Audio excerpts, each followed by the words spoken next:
Бул парламент 7 чакырылыш бул жөн эле мындай трибуна катары эле калып калды. Анткени көп учурларда ооба мыйзамды жаңы мыйзамдарды демилгесин киргизген мүмкүн.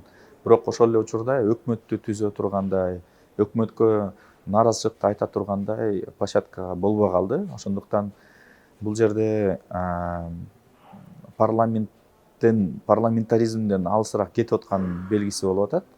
Бирок бара эл дагы баары түшүнүп калат да, парламентаризмге кайра кайтылып келиш керек экенин түшүнөт. Парламент күчтүү болуш керек экенин түшүнөт. Кеп системада эмес болчу, парламент система эң жакшы система деп эсептейм. Кеп парламенттин сапаты болчу мурунчу.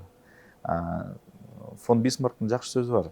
Кандай мыйзамдар жакшы болбосун, эгер чиновниктер начар болсо, анда ал мыйзамдар иштебейт деген да. Чиновниктер жакшы болуп, бирок мыйзамдар анча эмес болсо, ал жерде өнүгүү бар болот деген да.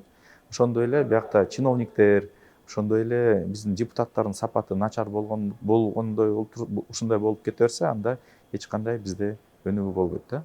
Ар бир президенттин жалаң авторитардык режим күчөп атканда, аякта башаламандык алып барат. Ал жакта өзүн билемдигине алып барат. Ар кандай уже тиги үй бүлөнүн жанында жүргөндөр, үй балдарынын, досторунун, ошолордун бийликке де факто алып келип калат да. Де юре мүмкүн алар эч жака иштебейт, эч жерде иштебейт.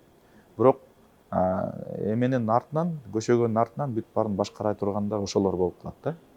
Ошондуктан муну биз мындай ага алып барбаш керекпиз, сөзсүз түрдө. Мен бир нерсени түшүндүм, мындай чоң саясий бул марафонго барыш үчүн чоң саясий марафондо ошол биз ресурстарды да күчөтүш керек экен.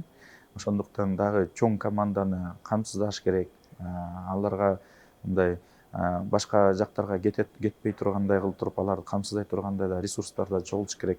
Азыр мен биринчи кезекте ошо ресурстарды чогулта турган иштерди улантам. Бирок мындай бул марафондон кетпейм. Сөзсүз түрдө саясий ишмердүүлүктү улантабыз. Бирок уже системалык түрдө мындай кыска убакытта эмес, спринт эмес, бул жакта марафон катары болот.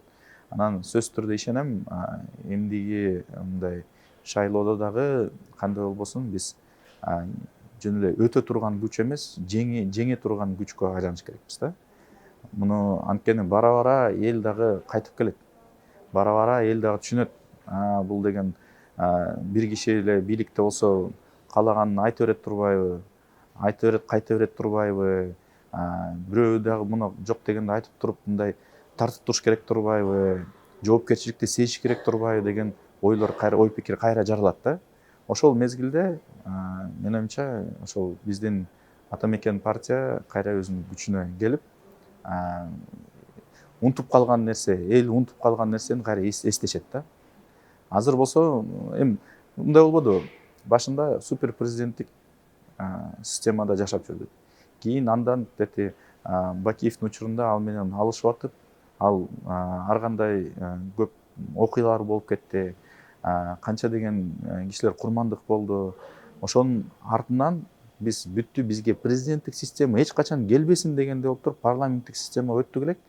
Бирок 10 жылдын ичинде анын баары унутулуп калды. Анан кайра ошо эски эң начар президенттик системага кайра келип калдык да. Эми демек мен түшүнүп атам, ол кайра мындай элдин эси кыска болот деп коет турбайбы? Ошондой эле бул дагы унутулуп калды. Эми кайра эсине келгенде парламентаризм сөзсүз кайра күчүнө келет деп ишенем.